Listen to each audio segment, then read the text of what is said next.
la presentación extemporánea del dictamen fiscal, que como les comentaba, pareciera ser que es un universo pequeño de contribuyentes los que están inmersos en esta problemática, pero que al final del día son contribuyentes con grandes recursos, grandes contribuyentes que contribuyen de manera importante en el pago de los impuestos, y esto es donde puede venir ahí un tema de mayor interés en relación con la masividad de los contribuyentes que pueden estar implicados en todo esto. También, obviamente, los contadores públicos registrados, inscritos, que tuvieron esta problemática tecnológica en relación para el cumplimiento a tiempo de esta obligación, pues también tienen esta situación que creo que vale la pena platicarla desde su óptica para buscar eventuales soluciones de lo que pueda venir, ¿no? Entonces, si me permiten, voy a compartir una presentación que les podrán enviar por APEA. Si me dicen si ya la ven, por favor. Sí, ya se ve. Gracias, Leo.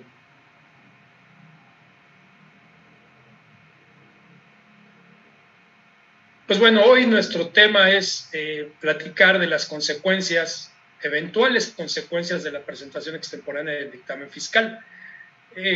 Como sabemos, pues bueno, el plazo para la presentación del dictamen este año es un plazo que se acortó de manera importante en relación con los años anteriores, y que incluso en años anteriores se había dado una prórroga para la presentación de esta obligación que pues es complicada, es laboriosa. El contador público que dictamina pues necesita desarrollar todos sus procedimientos, establecer todos sus criterios, sus universos de revisión, en fin, no es un trabajo sencillo ni que se lleve poco tiempo, pensando especialmente si este se empieza a desarrollar a partir de la presentación de la declaración anual a finales de marzo.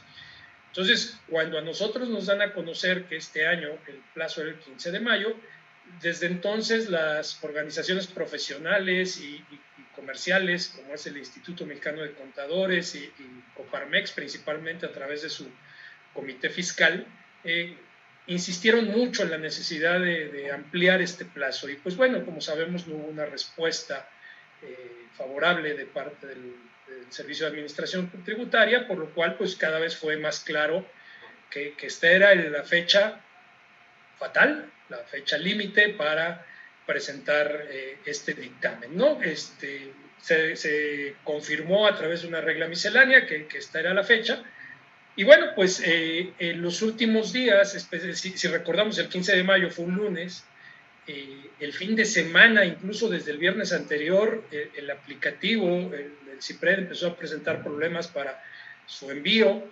En las redes, en los blogs, empezábamos a leer que había esta dificultad. Se prolongó durante el fin de semana, y el día 15, que fue el lunes, bueno, pues hubo un intento masivo.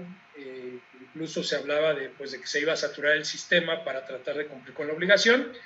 El tema es que al final muchísimos contribuyentes no pudieron enviar a tiempo el dictamen fiscal, y pues bueno, pues esta obligación, como vemos aquí en este caso particular, en un acuse de aceptación, sí, se acepta el dictamen, pero se destaca el estado donde dice documento aceptado extemporáneo. Es decir, por un tema simplemente de sistema, ya el acuse trae esta referencia muy importante, porque es precisamente lo que vamos a analizar las consecuencias hoy. Y vean ustedes en este caso cómo pues fueron poquito menos de 8 horas de diferencia, ¿no? Esto estuvo presentado al día siguiente a las 7:52 de la mañana, y diríamos, bueno, pues este contribuyente y este CPI insistieron en buscar lo más a tiempo posible, o lo menos lejos de la fecha límite, presentarlo, lo cual puede ser bueno para un caso que ahorita vamos a comentar. Pero entonces, vaya, con esta situación queda registrado a través de un documento público que hace prueba plena, pues que el dictamen se presentó de manera extemporánea. Esta situación no fue ajena a los medios, y vean aquí cómo, por ejemplo, el Universal, pues a los pocos días nos dice que unas 7,000 empresas no pudieron entregar el dictamen fiscal y que serán sancionadas y multadas, ¿no? Y también el economista ya hablaba en esos días de que pues, el SAT recibiría alrededor de 107 millones de pesos de grandes contribuyentes que no presentaron dictamen fiscal. Y bueno, pues esto a raíz de todo el ruido que se hizo en relación con este tema antes y después, ¿no? Porque si ustedes recuerdan también, los organismos profesionales y empresariales siguieron insistiendo con el SAT de que se emitiera una regla donde se pudiera permitir que, pues tal vez con un día o 2 días de retraso, se tuviera por presentado a tiempo el dictamen y pues no, tampoco hubo respuesta al respecto, ¿no? Tan es así que hace algunos días el SAT sacó un comunicado donde felicita a los contribuyentes cumplidos en su presentación del dictamen fiscal y que bueno, pues algunos lo tomábamos hasta como burla, ¿no? Es decir, creo que es una señal clara de que esto ya no se va a modificar, se van a tener como extemporáneos estos dictámenes. Y bueno, ante esta situación, ¿cuáles son las consecuencias que vemos? Y todas estas consecuencias las marco con un signo de interrogación porque pues tienen sus bemoles, tienen sus espacios de oportunidad para poderlos remediar o para poderlos impugnar, ¿no? Dependiendo de la situación de cada contribuyente en particular. La primera consecuencia que tenemos, creo que todos presentes, es que el dictamen se tiene por no presentado. Y al no estar presentado o tenerse por no presentado, pues la autoridad fiscal no estará obligada a seguir una revisión secuencial donde vaya primero con el dictaminador para después acudir con el contribuyente. Puede ser una situación que motive, funde y motive la autoridad a la hora de fiscalizar directamente a uno de estos contribuyentes que presentaron extemporáneamente su dictamen. El segundo es que no aplican los beneficios de un tratado para evitar la doble tributación, y puede ser un punto muy sensible para temas de flujo, para temas de operaciones de negocio, porque prácticamente todos estos contribuyentes que se dictaminan y que presentaron su dictamen extemporáneamente, pues realizan pagos al extranjero. Y los tratados para evitar la doble tributación, pues la gran bondad que tienen es que precisamente estas operaciones las hacen lo más eficientes posibles en el tema tributario. Y pues hoy que una empresa mexicana le tenga que informar a su contraparte, sea parte relacionada o no en el extranjero, de que ya no puede aplicar los beneficios de un tratado, creo que va a ser un tema importante, especialmente porque hay conceptos que pueden tener pues un beneficio muy, muy grande, como puede ser el pago de asistencia técnica, donde en términos de ley tenemos una tasa de retención muy alta, pero en términos de tratados regularmente no hay retención. Entonces, esto sí puede generar pues un trastorno en las operaciones comerciales de estas empresas, de estos contribuyentes, y que pues además las hacen cotidianamente en temas de pagos de dividendos, de regalías, de intereses, en fin, ¿no? Publicidad. Y esto es un punto que habrá que definir muy bien, porque a partir de la presentación extemporánea tendrán que tomar decisiones al respecto. También la causación de una multa por haberse encuadrado en un tema de una infracción, ¿no? Que parece que la multa es menor. Yo creo que todos estos contribuyentes estarían de acuerdo en pagar los 15,410 pesos, porque es la que se les va a aplicar por ser la multa mínima, por ser la primera vez, a menos de que sean reincidentes de años anteriores y que, bueno, puedan motivarse la imposición de una multa mayor. Y también, al menos está contemplado normativamente que puede haber un riesgo de restricción temporal de sellos digitales, ¿no? Entonces, como vemos, estos 4 riesgos, estas 4 consecuencias, pues no son menores, ¿no? Y aquí es en donde vamos a empezar a desarrollar pues, los temas que queremos compartir para que ustedes los tengan presentes. Y es uno primero que le llamamos remediación. ¿Por qué remediación? Porque hay una regla, la 1.6, en su 6º párrafo, que dice que tratándose de trámites o medios de defensa en los cuales el último día del plazo o con fecha determinada el portal del SAT se encuentra inhabilitado por alguna contingencia, se prorrogará el plazo hasta el día hábil siguiente en que se esté disponible dicho portal. Entonces, en principio, esta regla, para el ejemplo que les mostré, pudiéramos decir, oye, califica para ser aplicada y que entonces este dictamen que se presentó a las 8 de la mañana del día siguiente, pues pueda tenerse por presentado en tiempo y tenerse por presentado y que no aplique la no presentación con fundamento en el artículo 59 del reglamento del código. Y me parece que puede ser viable si el contribuyente o el contador público inscrito tuvo el cuidado de obtener evidencia de esta imposibilidad del envío a través de lo que conocemos como pantallazos o capturas de pantalla. De lo que hemos estado hablando, parece que algunos contadores inscritos tuvieron el cuidado al ver en el fin de semana estas problemáticas de que el lunes, cuando continuaba la imposibilidad de enviarlo, tuvieron fe pública, tuvieron la fe de algún notario que precisamente validó y dio fe de esta imposibilidad, lo cual le da mucho mayor fuerza a esta evidencia porque pues ya tiene una fe pública. Pero en términos administrativos, en términos internos o en nuestra relación interna con el SAT, a mí me parece que puede optarse por presentarse un caso de aclaración en donde se acompañe estos pantallazos, digamos, de manera privada en la aclaración al SAT y se le diga SAT, solicito se tenga por presentado el dictamen y se cambie el estatus de extemporáneo sin ninguna anotación, ¿no? Entonces, habría que esperar la respuesta de esta aclaración con base en esas pantallas que se obtuvieron.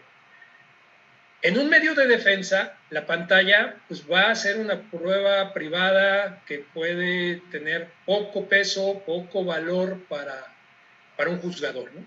En cambio, con una fe pública, pues ya tiene un mayor peso y puede ser valorada por el juez de una forma diferente, ¿no? Pero al menos en esto que nosotros llamamos remediación, es algo que quisiéramos que todos aquellos que obtuvieron evidencia de la imposibilidad del envío, intenten la aclaración en estos términos y sea con la pretensión de que se modifique el acuse para que se elimine la observación de la extemporaneidad. Me parece que eso puede ser bueno. En nuestros clientes no lo pudimos intentar porque desgraciadamente la mayoría de ellos se presentaron 2 días después o todavía más adelante, ¿no? Entonces, esta parte valdría la pena intentarla, no se pierde nada, ¿no? Ahora, ¿qué pasa con el tema de que no esté presentado el dictamen? Como les comentaba en la lámina, el fundamento es el artículo 59, tercer párrafo del reglamento del Código Fiscal.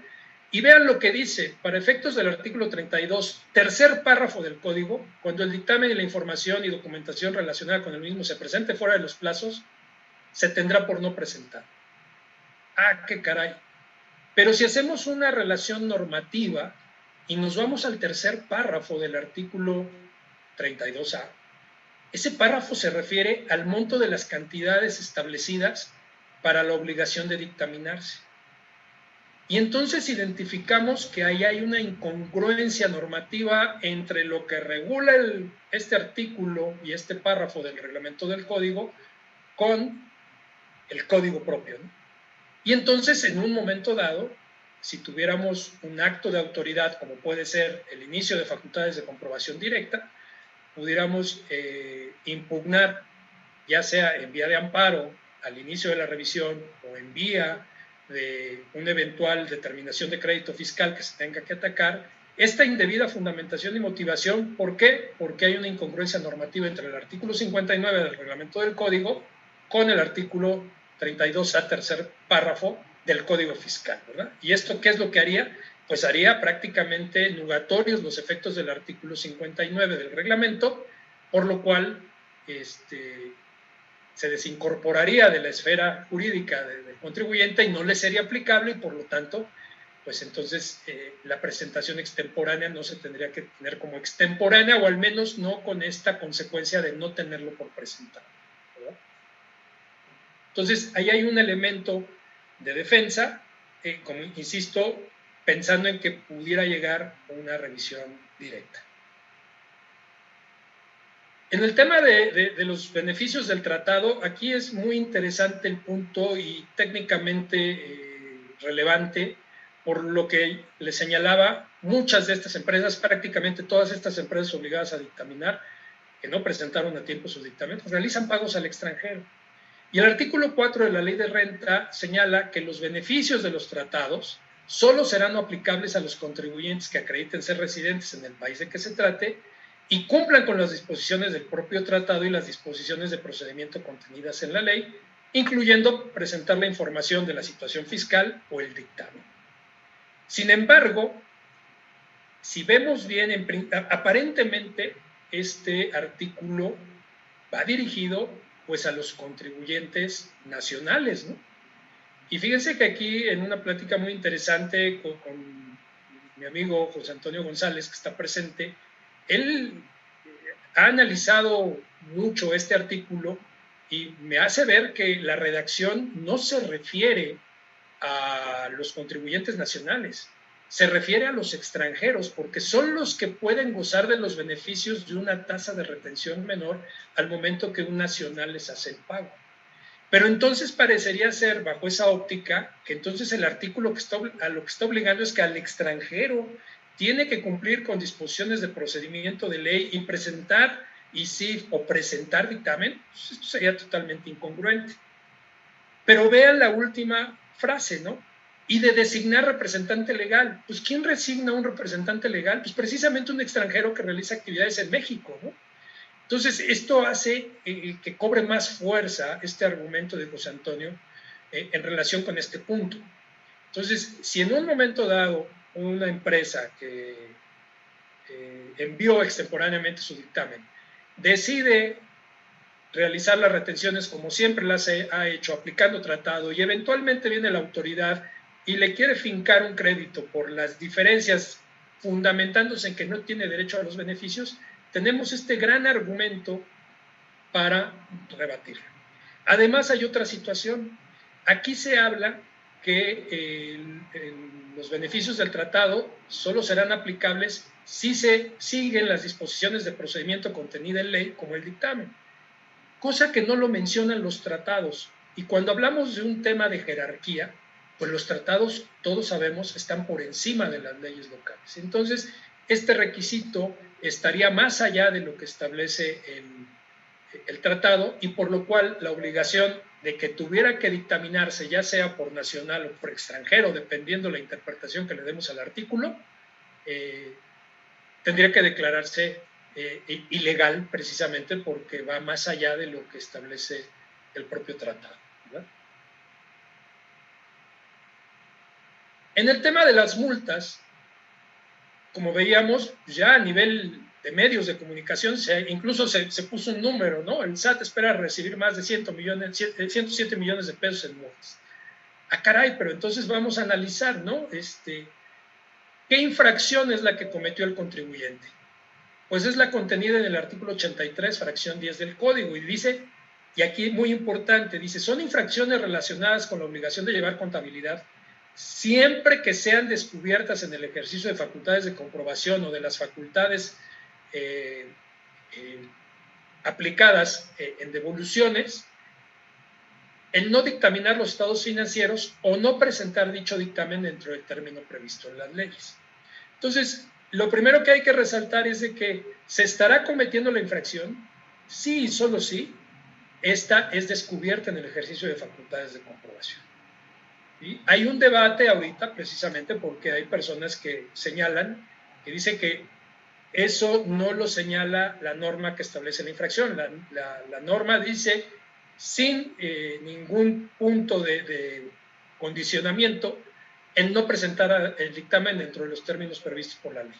A mí me parece que sí tenemos una condicionante que tenga que ser descubierto en facultades de comprobación, pero cuando eso suceda, el dictamen ya fue presentado y entonces podemos aplicar este principio, esta regla que todos conocemos del cumplimiento espontáneo, ¿verdad? Y entonces en este caso nos dice el artículo 73 del Código que no se impondrán multas cuando se cumplan en forma espontánea las obligaciones fiscales, todas, fuera de los plazos señalados en las leyes o cuando se haya incurrido en una causa de fuerza mayor o caso fortuito, lo cual también podría aplicar si tuviéramos evidencia suficiente, completa, de la imposibilidad de haber enviado el dictamen, ¿no? Y entonces dice que esto no aplica cuando la omisión sea descubierta por las autoridades fiscales. Entonces, en este caso, todos los contribuyentes que ya presentaron su dictamen de manera extemporánea, en mi opinión, no tienen un riesgo de multa. Y si se las imponen, tienen los elementos necesarios